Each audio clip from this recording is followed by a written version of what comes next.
시몬 베드로가 대답하여 이르되 주는 그리스도시요 살아계신 하나님의 아들이시니이다.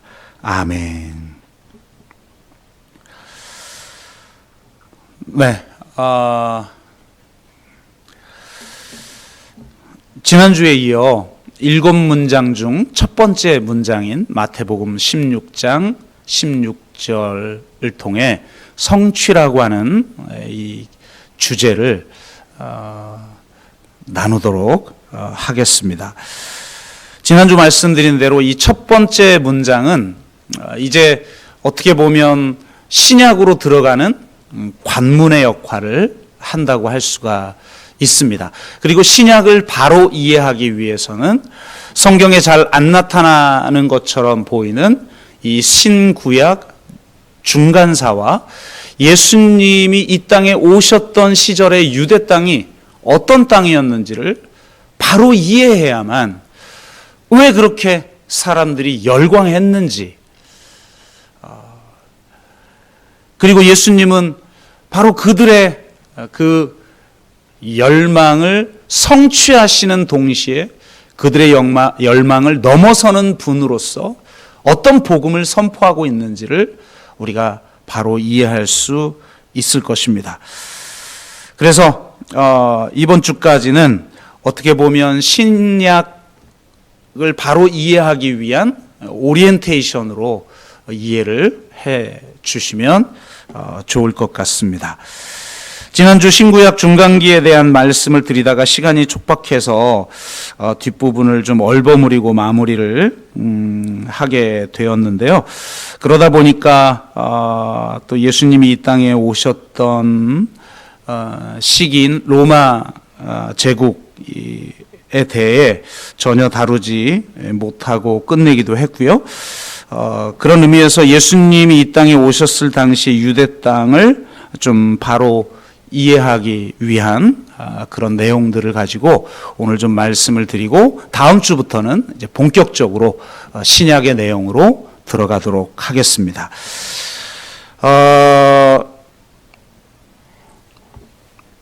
제가 신구약 그 중간기는 구약 성경과 신약 성경에 나타나지 않기 때문에 사람들이 잘 인식을 하지 못하고 그러다 보니까 예수님에 대한 이해가 굉장히 좀 협소하게 될 수밖에 없다라는 말씀을 드리면서 신구약 중간기에 대한 이야기를 조금 드렸는데 사실 구약 성경에 신구약 중간기에 대한 말씀이 나옵니다. 여러분 혹시 어디에 나오는지 한번 찍어볼까요? 말이 안 되는데 구약의 예언이 신약에 성취되어지고 그 사이 한 400년 기간은 성경에 안 나타나는 것 같은데 이런 생각을 하지만 사실 나타나 있습니다. 어디냐면 다니엘서입니다. 다니엘서의 환상을 보면 바로 이 신구약 중간기의 역사가 기록되어 있습니다. 한번 PPT 첫 번째 거를 한번 볼까요? 다니엘서 여러분 잘 알잖아요. 다니엘서 2장에 보면 이거 좋은 장 주고 갑자기 사라졌다가 제가 나타났습니다. 2장에 보면 거대한 신상 4가지 금속으로 이루어진 신상의 환상이 나타나죠. 그리고 7장으로 가면 바로 4짐승의 환상이 나타납니다. 이게 서로 연결된 거죠.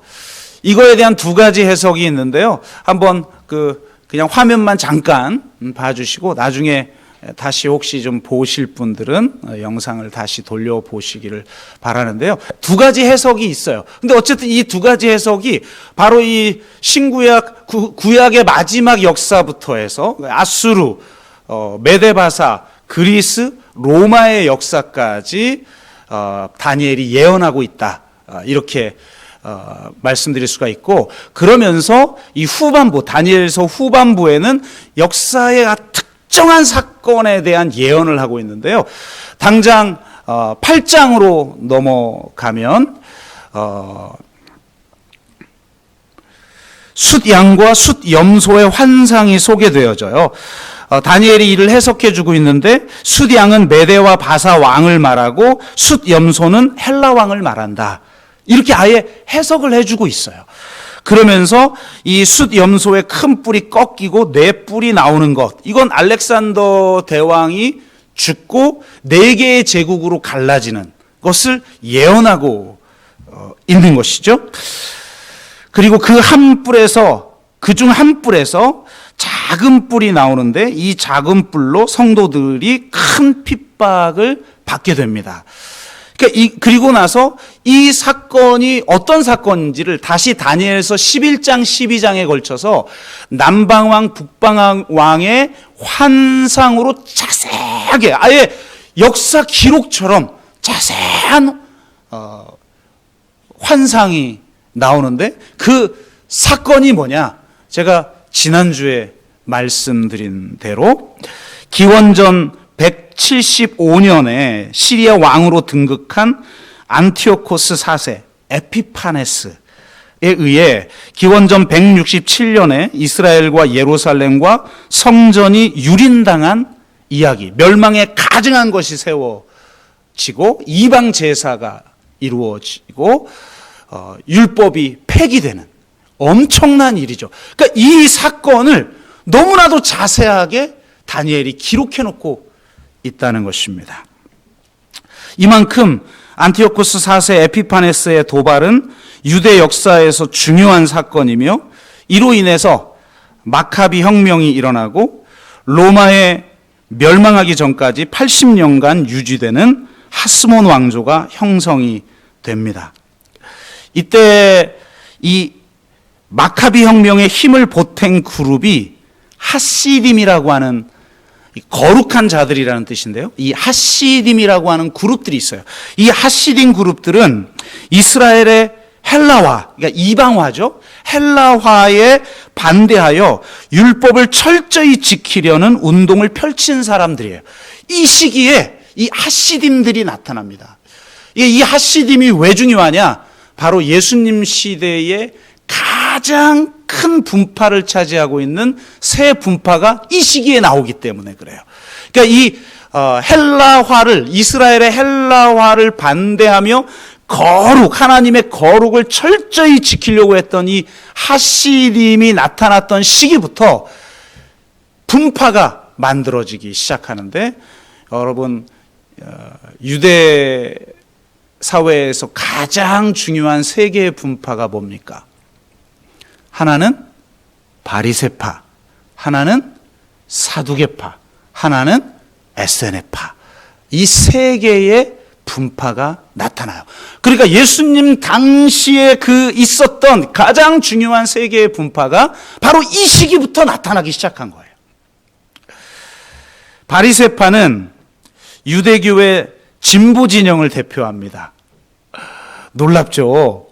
우리가 생각할 때 이렇게 꽉 막힌 보수주의라고 생각하는데, 여러분, 전체가 세계화를 추진하고 헬라화를 추진하고 있던 당시에 하나님의 말씀을 급진적으로 지키려고 했던 사람들이 바리새파 사람들이에요. 이들은 예수님 당시에는 주로 평민 출신이었고, 모든 이스라엘 백성을 제사장 나라가 되게 하는 비전을 가지고 있고, 제사 법전을 포함하여 모든 생활에 율법을 적용하려는 운동을 펼쳐요.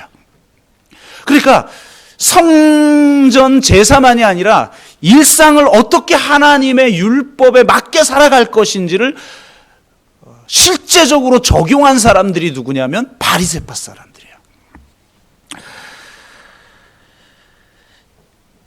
예루살렘의 지배 계급에 도전하는 한편, 정결법을 지킬 수 없는 땅에 속한 사람들, 이 땅의 백성이라고, 암하레츠라고 하는 땅의 백성들이 있어요. 바로 이 바리새인들이 보기에는 죄인들이죠. 그러니까 성경에 막 죄인 취급당하는 사람들 있죠. 그게 전부 땅의 백성들이에요.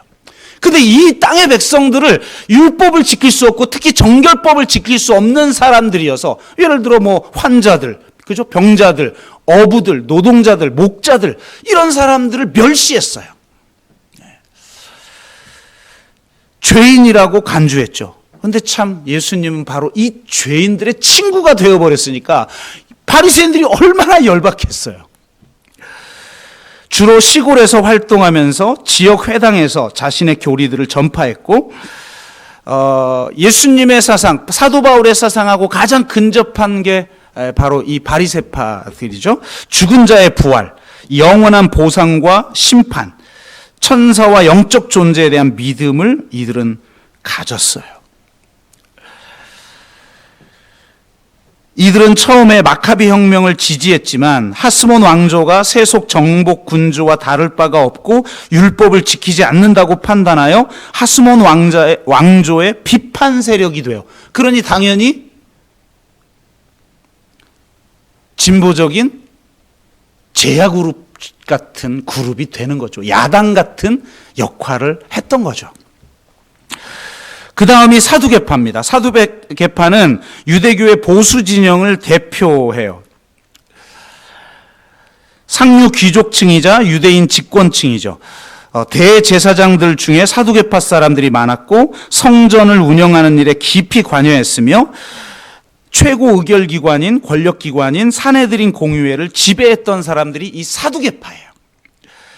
이들은 자신들의 성전 체제만 유지시켜준다면, 그러니까 기득권 체제만 유지시켜준다면 헬라의 지배마저도 받아들이고 협력한다는 입장을 가지고 있어요. 그러니까 당연히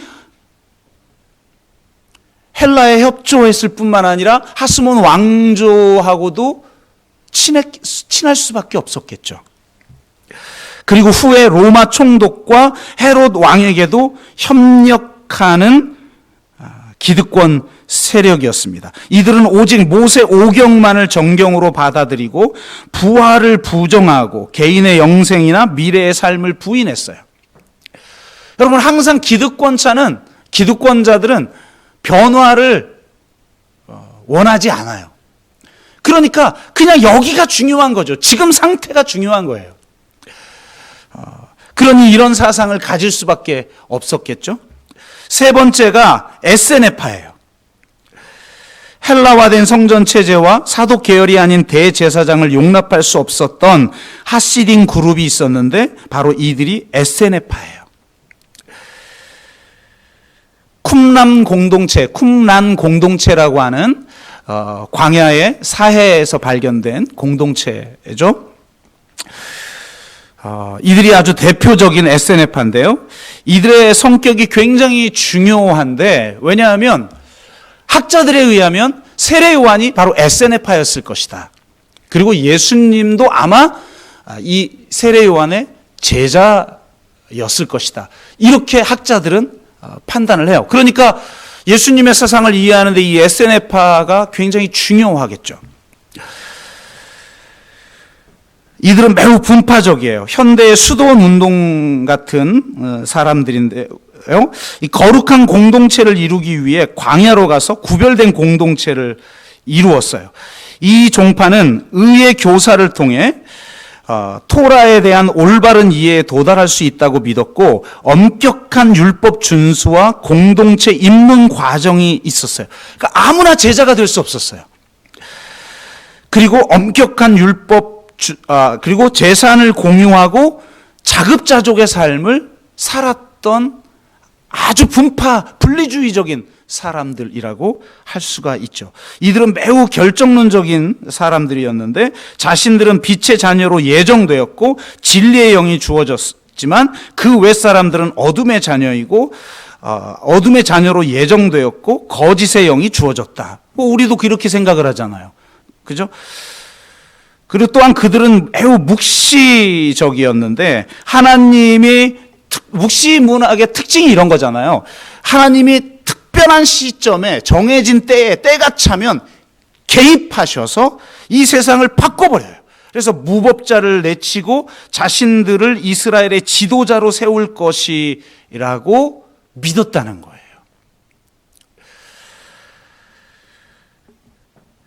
그래서 이 빛의 자녀와 어둠의 자녀가 결국은 싸우게 될 것이라고 이들은 믿었고, 그런 전쟁을 준비했던, 영적 전쟁을 준비했던 사람들이 에세네 파였다라는 것입니다. 그러니까 이렇게 세 개의 그룹이 이 시기에 분파가 만들어지기 시작해서 예수님 당시까지 왔다는 겁니다. 그러니까 이 분파가 생겨난 맥락이 바로 이런 맥락에서 라는 것을 알 수가 있고, 그리고 이 시기에 가장 중요한, 우리가 신약 성경을 이해하기 위해 가장 중요한 것이 묵시사상이에요. 우리는 그냥 개인의 죄를 용서받고 내 죄사함을 받으면 끝난다고 생각하지만, 성경을 이해하려면 그런 개인적 차원 가지고는 이해할 수가 없어요. 이 묵시사상을 이해하지 않는 한 신약 성경을 이해할 수가 없어요. 그런데 이 묵시사상이 언제부터 일어나느냐? 바로 이 시기. 이 에피파네스가 성전을 더럽힌, 그래서 마카비 혁명이 일어났던 그 시기부터 묵시사상이 역사상 나타나기 시작해요. 묵시사상은 예언자 전통의 회복이라고 할 수가 있고요. 토라 연구와 경험적 지혜와는 차원이 다른 계시를 인정합니다. 묵시문학의 특징은 새로운 세상을 꿈꾼다라는 거예요. 시간적 의미에서는 지금이 심판의 때이고, 심판으로 인해 이 세대가 아닌 새로운 세대가 시작된다는 겁니다. 그러니까 질적으로 다른 시대가 시작된다라는 특징이 있어요, 묵시문학은. 공간적으로는 하늘과 땅의 이원 구조를 가지고 있고, 땅의 성전과 하늘의 성전으로 나뉘는데, 땅의 성전이 아니라 직접 하늘의 성전에 올라가 계시를 받는 것을 강조합니다. 요한계시록처럼 환상을 통해서 하늘의 성전을, 하늘의 그 보좌를 보는 거죠. 이때 이 계시적 통로의 역할을 하는 중재자가 중요하지 않겠습니까? 처음에는 예언자들이 환상을 통해서 하나님의 천상회의의 부름을, 초대를 받아 환상을 통해서 보지만 온전할 수가 없잖아요. 그래서 이 계시적 통로의 역할을 하는 중재자가 필요하는데, 예언자들은 그냥 자기가 환상을 봐요. 그런데 이 묵시 문학에서는, 이 묵시 사상이 이 시대에 발전하기 시작하면서는 이것이 더 발전하는데, 이 중재자가 누구냐?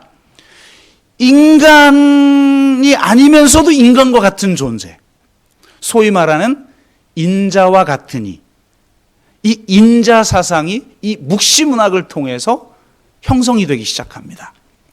대표적인 것이 에녹 1서에 바로 이 인자 사상이 나타나요.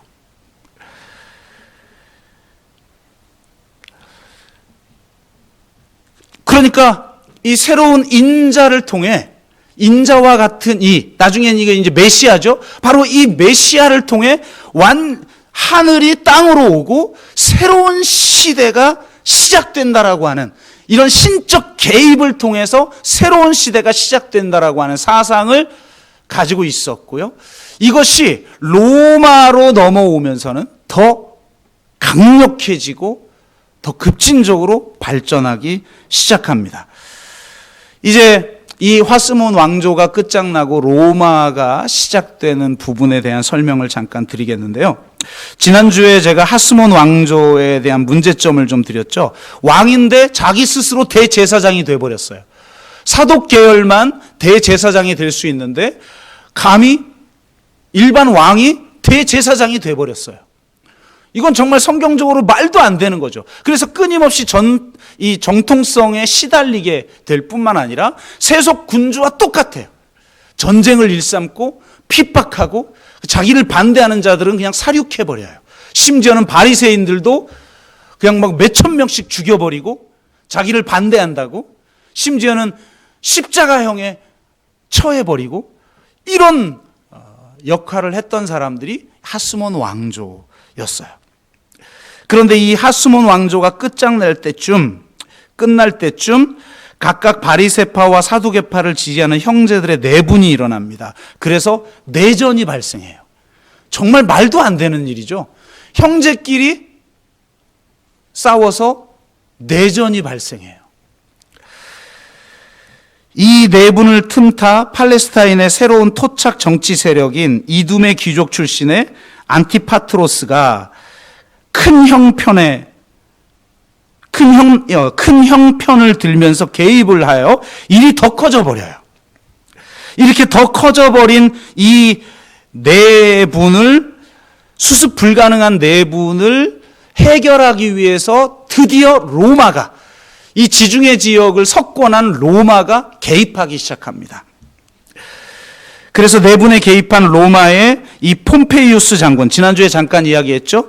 주전 63년에 예루살렘을 침공해요. 이때 1만 2천 명이 넘는 유대인을 학살해 버립니다. 그리고 지성소를 난입해요. 지성소에 딱 들어가더니 뭐 아무것도 없네? 이런 말을 남겼다고 한 유명한 일화가 있죠. 이후 유대 땅은 로마의 지배 아래로 들어가게 되고, 로마가 지배하는 동안 수색과 섬멸이라는 작전으로 농민들의 반란을 잠재웁니다.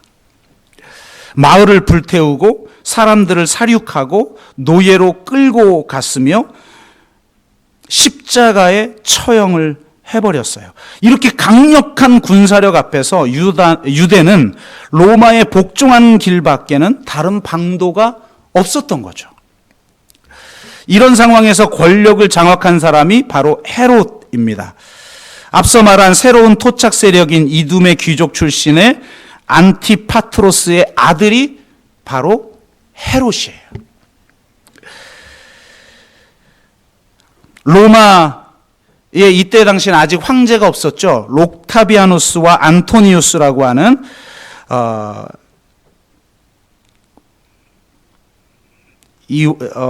로마 지도자들이죠. 그 이후에 옥타비아누스가 최종 승리를 하고 황제로 등극을 합니다. 바로 성경에 나오는 아우구스투스가 바로 이 옥타비아누스죠. 이들이 주전 37년에 헤롯을 유대인의 분봉왕으로 임명을 합니다. 헤롯은 주전 37년에서 주전 4년까지 왕위에 오르는데요. 이 헤롯은 폭군으로 유명하죠. 재위 기간 동안에 아내 둘을 죽였고 아들 셋과 처남 1명, 그리고 친척 몇 명을 죽일 정도로 폭군이었습니다. 로마 황제조차 헤롯의 아들이 되기보다 그의 돼지가 되는 게 낫다라고 말할 정도였다고 합니다. 그는 성전 출입구이기도 한 도시 동쪽 문 위에 제국 황제의 상징인 황금 독수리상을 설치하기도 했는데, 이건 완전한 신성 모독이고 우상 숭배죠. 그래서 헤롯이 죽기 직전에 학식 있는 교사인 유다와 마따이아 및 40여 명의 유대인들이 그 독수리상을 떼어버려요. 그러니까 헤롯이 병들어 누웠다라고 하는 소문을 듣고 아예 항거한 거죠. 이 헤롯은 크게 분노하며 그들을 사람들이 보는 앞에서 산채로 불태워 죽여버립니다. 그러니까 마태복음에 예수님이 이 땅에 탄생할 때 2살 이하의 아이들을 다 죽이라고 명령했다라는 게 이해가 될 정도로 폭군이었던 거죠.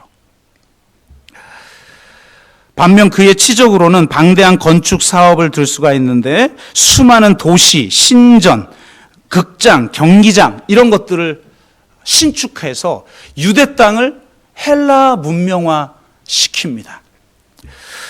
그러면서 이방인의 피로를 이어받았기 때문에 유대인의 신뢰를 얻지 못한 관계로 유대인들에게 환심을 사고자 기원전 20년에 제2성전을 확장하고 치장하는 공사를 시작해요. 이것이 어마어마한 공사였습니다. 심지어는 이것이 주후 67년까지 공사가 돼요. 예수님이 죽고 나서도 30년 후죠. 그 정도까지 계속 공사를 할 정도로 어마어마한 공사를 하여 유대인들의 환심을 사려고 했습니다. 그러나 이게 다 돈이죠. 이게 다 노동력이 필요한 거고, 그래서 유대 땅에 과도한 세금을 물게 하여서 수많은 농민들이 피폐해지고 분노하는 그런 상황에 놓이게 됩니다. 그러니까 이렇게 로마와 헤롯이라고 하는 강력한 폭군들을 통해서 유대 땅은 정말 삶의 희망이 없는 땅으로 변화되어져 버려요. 이런 상황이다 보니까 이 로마의 지배를 받던 시기에 묵시 사상이 더 강력해졌다는 겁니다. 여러분이 7문장으로 읽는 신약이라고 하는 이 책에도 소개되어지는 내용이 나오죠. 바로 솔로몬 시편이라고 하는, 이거는 주전 63년 이후 로마가 지배하는 이 시기에 나온 묵시록이에요. 솔로몬의 시편이라고 하는 이런 외경이라고 할 수가 있는데요. 이 솔로몬의 시편의 내용을 보면 이런 내용들이 나와요. 다윗 왕을 닮은 기름 부음 받은 통치자를 통해서 불의한 통치자들과 이방인들을 쫓아내고 그 땅과 성전을 정화시켜 의인들이 예루살렘으로 돌아오도록 해달라는 기도가 나와요. 그러니까 한마디로 종말론 사상과 결합한 메시아 대망 사상이 이스라엘 민중들 사이에 유행했다라는 것을 우리가 알 수가 있는 거죠. 그러니까 희망이 없는 거예요. 로마는 어떻게 해볼 수가 없는 너무 강력한 나라고, 그 로마의 힘을 가지고 이 헤롯 왕에 의해서 과도한 세금을 내고 살기조차 힘들었던 시기에 그들은 새로운 인자와 같은 이가, 메시아가, 기름 부음 받은 자가 와서 이 세상을 좀 바꿔줬으면 좋겠다라고 하는 기도를 하나님 앞에 드리기 시작했다라는 겁니다. 그런 시기가 끝나고 드디어 예수님이 탄생하는 시기가 되는데, 예수님 탄생 당시와 공생의 당시의 시대상을 잠깐 이야기하도록 하겠습니다. 주전 4년, 그러니까 예수님이 주전 4년에 탄생하죠. 역사에 보면 헤롯 왕 때 예수님이 탄생하는데 헤롯 왕이 주전 4년에 죽어요. 그러니까 예수님의 탄생이 헤롯이 죽기 직전인 주 4년일 것이다, 이렇게 우리가 추측을 하는데요. 주전 4년에 헤롯이 죽자 3명의 아들이 이스라엘을 나누어 다스려요. 갈릴리 지역은 헤롯 안티파스, 그러니까 세례 요한을 죽이고 예수님이 저 여우라고 막 비판했던 왕, 이것이 갈릴리를 다스렸던 헤롯 안티파스예요. 그리고 둘째 필립은 갈릴리 북동쪽 지역을 다스렸고요. 이 셋째가 중요한데, 셋째 아켈라오는 유대 지역과 예루살렘을 다스렸습니다. 그러니까 예루살렘의 핵심에 예루살렘 유대 땅을 누가 다스렸냐면 이 아켈레오, 그러니까 헤롯의 아들이죠. 헤롯 아켈레오라고 하는 이 아들이 다스리는데, 이들이 다스리기 위해서는 로마의 승인을 받아야 되잖아요. 그런데 로마의 승인을 받기 위해서 로마에 가기도 전에 다툼에 휘말립니다. 앞에 말한 것처럼 헤롯이 죽기 직전에 이 독수리상을 철거하는 사건이 일어나죠. 그래서 사람들이 보는 앞에서 헤롯이 아예 산채로 이 의로운 사람들을 죽여버려요. 그리고 나서 헤롯이 죽고 나서 얼마 안 있어서 유월절을 맞이합니다. 그러니까 이 유월절이 유대인의 명절이잖아요. 최대 명절이잖아요. 그러니까 어마어마한 유대인들이 이 예루살렘에 모였고 이 일로 분노하여서 봉기를 일으킵니다. 소요를 일으켜요. 세금을 좀 낮춰달라. 그리고 독수리상을 철거하는 문제로 사람을 죽인 일, 이 의로운 자들을 죽인 일을 성토하고 그 사건 때문에 옥에 갇힌 사람들을 해방하라.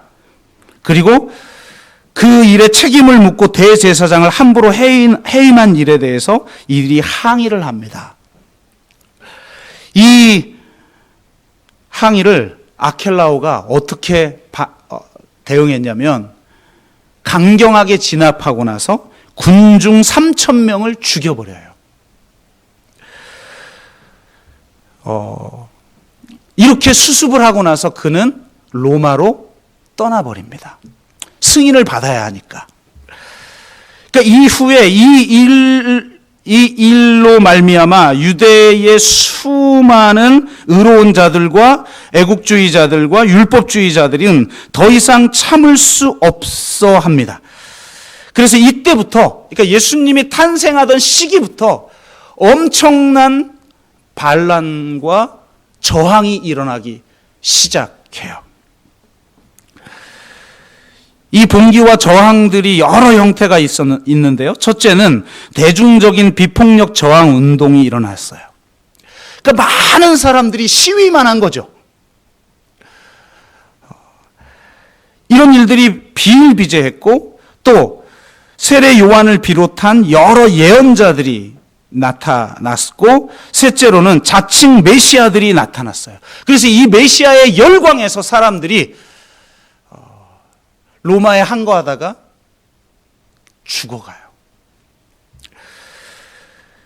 무엇보다도 농민들의 지지를 받으며 종교적이거나 경제적인 대의를 내세운, 그러니까 우리식으로 말하면 홍길동과 같은 이 의적들, 사회적 도적대라고 하는데요. 이들이 우죽순 일어나기 시작해요. 물론 이들은 헤롯 당과 로마 군대에 의해 대부분 처참하게 응징을 당합니다. 이렇게 크게 4개의 부류가 있다면 거기에 더하여 열혈당에 대한 이야기를 할 수가 있는데요. 성경은 이 5번째부터 이야기할 요 부류를 그냥 열혈당으로 묶어버려요. 그런데 실제 역사에서는 이게 조금씩 나누어지는데요. 첫째는 유대인 역사가 요세푸스가 말한 제4철학파인데요. 이 제4철학파는 주 6년에 나타나기 시작합니다. 이 주 6년에 이 나타난 제4철학파가 했던 운동은 세금 거부 운동이에요. 이게 굉장히 중요한데요. 왜냐하면 아켈라오가 결국은 파면당해요. 주 4년에 왕이 됐다가 주 6년에 파면당해버려요. 황제에 의해서. 유대인들이 도저히 못 살겠다고 항의한 거예요. 로마 황제에게. 그러니까 로마 황제가 아켈라오를 파면시켜버리고 이때부터 로마가 직접 통치를 해요. 그래서 직접 통치를 하기 위해서 총독을 파견합니다. 예수님 당시의 총독은 본디오 빌라도잖아요. 그러니까 직접 통치를 한 거죠. 총독을 통해서. 우리나라도 일제가 총독을 파견해서 이 조선을 통치했잖아요. 그런 역할을 하는 사람을 파견시켜요. 이때 파견된 사람이 여러분 성경에도 나오는데 바로 수리아 총독 구레뇨입니다. 그리고 이 구레뇨를 통해서 이때 황제가 아우구스투스죠. 제1대 황제 아우구스투스, 옥타비아누스라고도 하고요. 아우구스투스라고 불리는 황제가 세금을 걷기 위해서 호적 조사를 하게 합니다. 그러니까 마태복음은 주전 4년에 예수님이 태어나는데 누가복음은 바로 이 시기 황제 아우구스가 수리아 총독 구레뇨로 말미암아 인구조사, 세금을 걷기 위해서 인구조사를 하는 명령을 내리죠. 그러니까 이 인구조사를 하느라고 베들레헴에 갔다가 여관이 없어서 말구유에서 예수님을 낳았다. 이렇게 얘기를 하죠. 근데 바로 이 주 6년에 호구조사를 하고 세금을 걷게 한 거예요. 그런데 세금을 내려면 뭘로 내야 되겠어요? 바로 황제가 새겨진 동전으로 내야 되지 않겠습니까? 그래서 이때 이건 곧 아무 형상도 새기지 말라고 하는 제1계명을 어긴 우상숭배다. 이러면서 유대 사람들이 항거하고 일어나는데 그중에 대표적인 사람들이 바로 이 제4철학파라고 하는, 이렇게 표현한 것은 바리새파, 사두개파, 에세네파 다음으로 중요한 사람이다. 이렇게 이해한 거예요. 역사가는. 그래서 이 제4철학파는 세금 거부 운동을 합니다.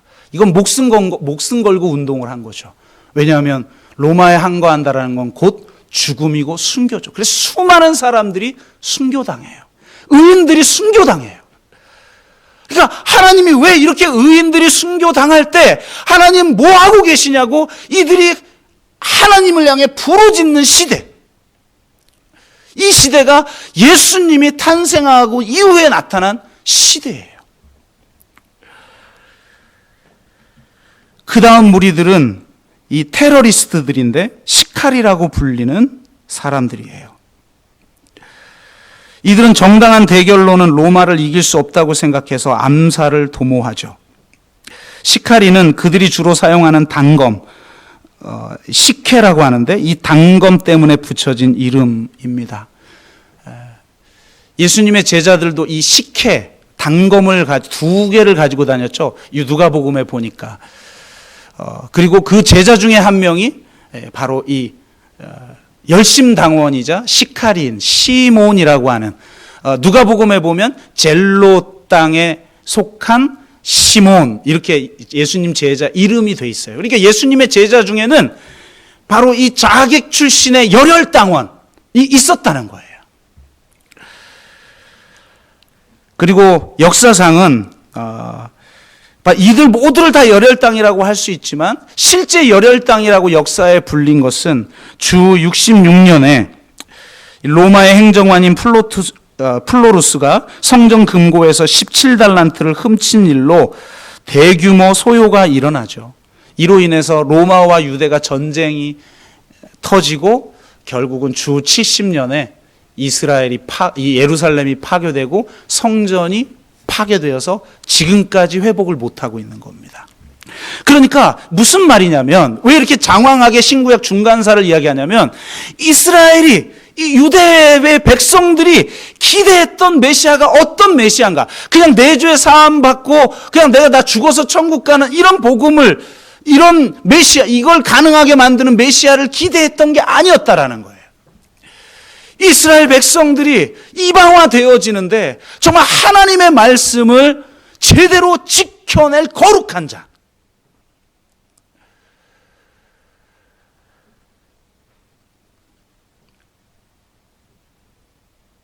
그리고 이 빛의 자녀들과 어둠의 자녀들의 전쟁이 일어날 때 최선두에 서서 그들을 해방시킬 메시아. 그리고 유대 율법에 의하면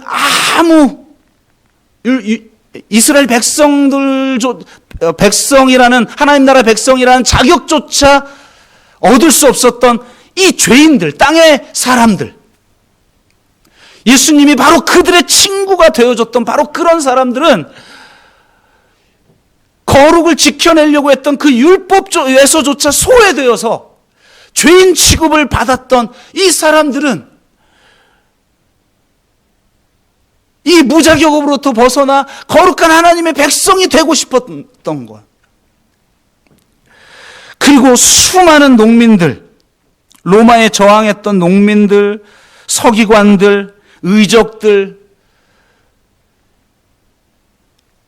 이들이 로마의 압제에서부터 벗어나기 위해서 혁명을 일으키고 있던 시대 한가운데 예수님이 오셨다는 거예요. 때가 찰 때,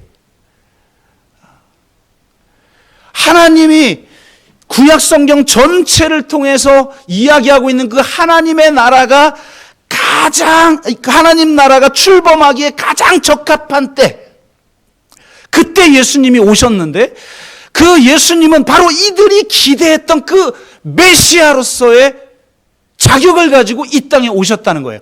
그들의 그 기대와 열망을 충족시켜주고 그들의 그 열망을 성취시켜줄 메시아로 이 땅에 오셨다는 거예요.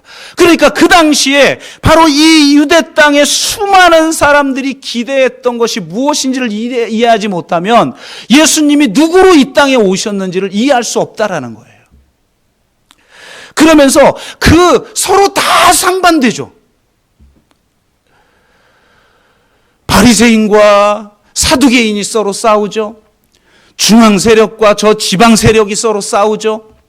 비폭력 운동을 하는 사람들과 열혈당원 혁명 운동을 하는 사람들과 싸우죠. 저 농민 세력과 엘리트 집단하고 싸우죠. 율법 안에 있는 사람들과 율법 밖에 있는 사람들끼리 서로 싸우죠. 유대 땅과 저 사마리아 땅이 서로 막 죽이고 싸우죠. 여자들은 아예 이스라엘 백성들이 될 수 없었죠. 땅의 사람들은 죄인 취급받고 있었죠.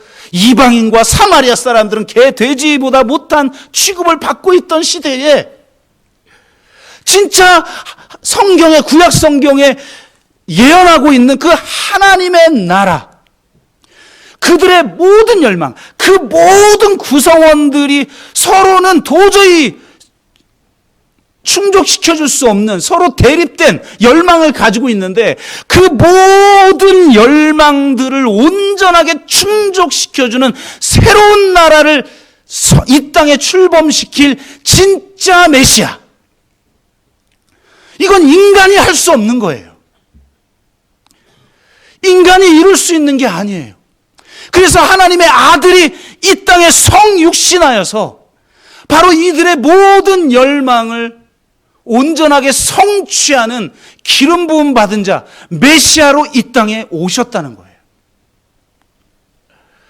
저는 한 개인이 죄 때문에 천국 갈 수 없어서 예수님이 내 죄 사해 줘서 내가 천국 가버리는 이렇게 협소한 복음이 아니라 이 땅의 모든 부류의 사람들이 다 새로운 세상을 열망하고 있어요. 사마리아 사람들이, 이방인들이, 여자들이, 창녀들이, 세리들이, 바리새인들이, 사두개인과 저기 대제사장들은 빼고, 바리새인들이, 서기관들이, 농민혁명군들이, 심지어는 자객 집단들이, 열혈 당원들이 각자 다 새로운 세상을 열망하고 있는데 그 모든 것을 충족시켜주고 성취하는 메시아로 예수 그리스도가 이 땅에 오셨다는 거예요. 그래서 놀랍게 예수님의 제자들을 보면 도저히 하나로 뭉칠 수 없는 사람들이 뭉쳐요. 여러분, 열혈 당원이자 자객 집단의 요원이었던 시몬하고 세리 마태, 민족 반역자인 세리 마태가 예수님 안에서 한 제자가 돼요.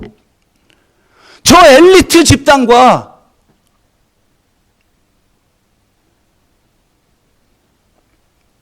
그리고 저 땅의 사람들에 해당하는 가난한 어부들, 이런 사람들이 진정으로 하나가 되어지는 그런 새로운 나라를, 새로운 공동체를 세우기 위해서 예수 그리스도가 이 땅에 오셨다는 겁니다. 여러분, 복음은 막연한 게 아니에요. 이렇게 수많은 사람들이 갈라지고 서로 싸우고 대립되고 그런 세상 한가운데, 그리고 막 봉기가 일어나고 밀란이 일어나고 혁명이 일어나고 이런 세계 한가운데에서 진짜 혁명, 하나님 나라 혁명이 무엇인지를 공생애를 통해, 고난과 수치를 통해, 십자가와 부활을 통해 예수님이 그것을 성취하신 거예요. 성취라고 하는 주제는 내 개인의 죄를 사하는 정도에 머무르는 게 아니에요. 저는 복음이 너무나 놀랍다고 생각해요.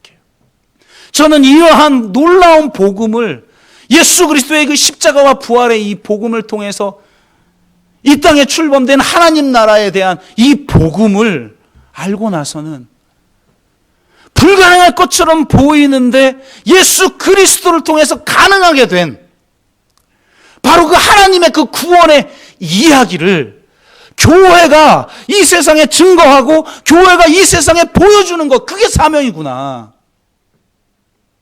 그리고 초기 교회는 그것을 성취했어요. 도저히 하나가 될 수 없는 헬라인과 유대인이 남자와 여자가, 종과 자유자가 하나가 되어 자기 것을 자기 것이라고 여기지 아니하고 사도들의 발 앞에 내놓고 서로 온전히 사랑하고 원수까지 사랑하고 기독교인뿐만 아니라 이 세상 사람들까지 목숨을 걸고 사랑했던 집단. 이것이 바로 이 시대에 이 모든 사람들의 열망을 다 성취하자 하는 동시에 이들이 원했던 방식이 아닌 하나님의 방식으로 완전히 그들의 예상을 뛰어넘는 급진적이고 그들의 기대와 그들의 추구하는 가치와 완전히 다른 하나님의 나라를 이 땅에 예수 그리스도가 출범시켰다는 거예요. 저는 이 복음이 왜 이 시대에 중요하냐? 이 시대가 바로 이런 시대와 같아요. 이런 재난을 우리는 겪어본 적이 없어요. 이제 2050년이면 거주 불능 주구가 되어서 인류가 멸절할 거라고 학자들은 예상합니다. 이렇게 예상하는데도 우리의 삶의 방식을 우리는 바꾸기가 어려워요.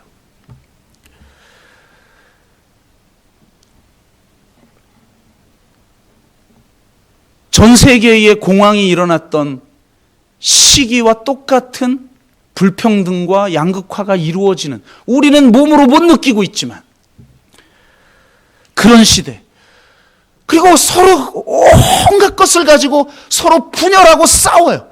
다 자기가 옳다고 그러고 서로 싸우고 대립하고 있는, 뭘 하나 대립하고 있는 걸 통합해내는 것이 사라져버린 것 같은 그런 시대에 우리는 살고 있어요.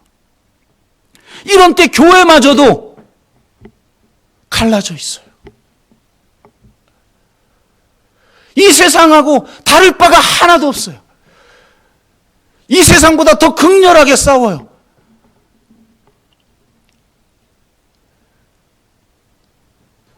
여러분, 이런 시대에 진짜 다시 복음이 무엇인가를, 왜 하필이면 예수님이 바로 제가 지금까지 말했던 그 어두운 시대에 오셨을까?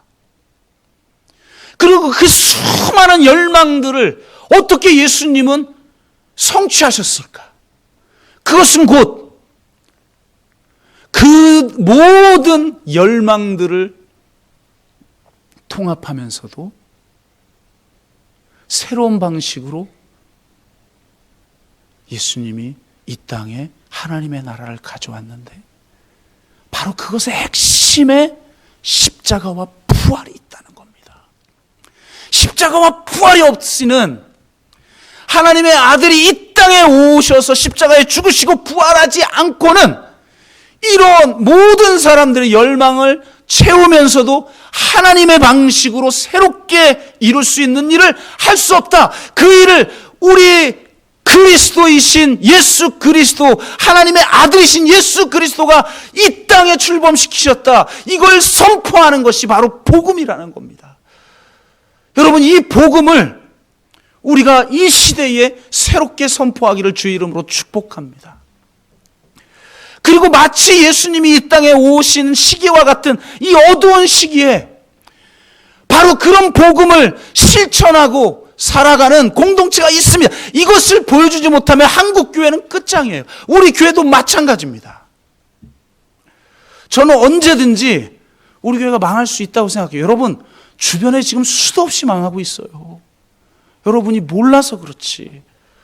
우리도 언제 망할지 몰라요. 이렇게 예배를 못 드려가지고 교회 기능 자체가 불가능한데, 저는 하나님이 여기까지다 너 수고했다 그러면, 하나님, 그냥 나는 무익한 종입니다. 그냥 당신이 부르신 대로 주님 그냥 달려왔을 뿐입니다. 그냥 이 고백을 할 뿐이에요.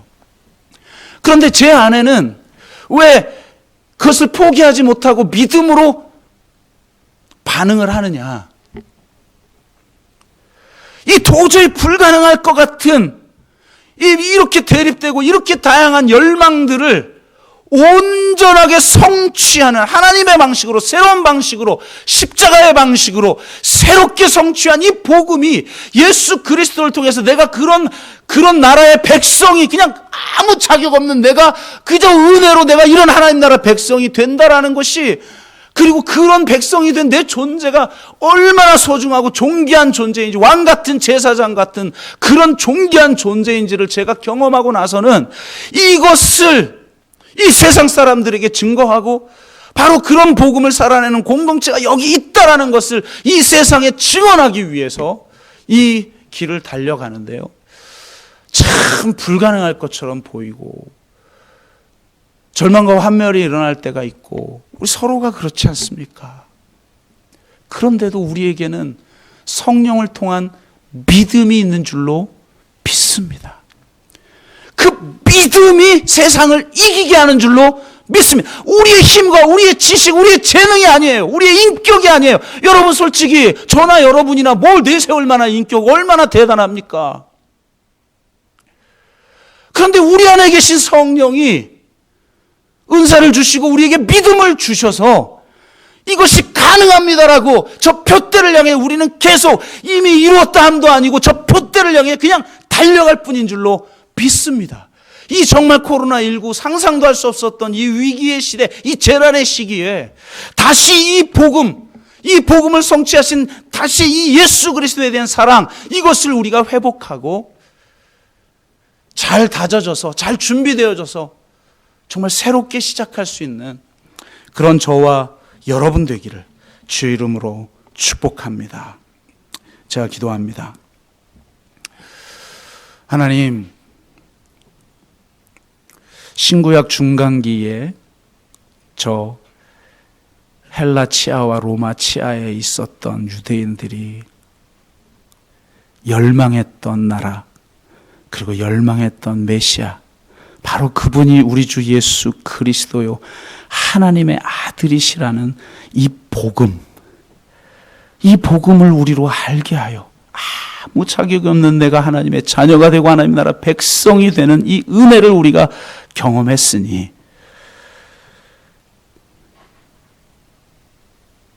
초기 교회의 모습처럼, 예수님의 제자들처럼 이 땅은 다 서로 반목하고 갈라지고 싸울 때 도저히 화합할 수 없는 사람까지 하나가 되게 하여 그곳에 하나님의 통치를 온전하게 이루었던 바로 그 교회가 되기를 원합니다.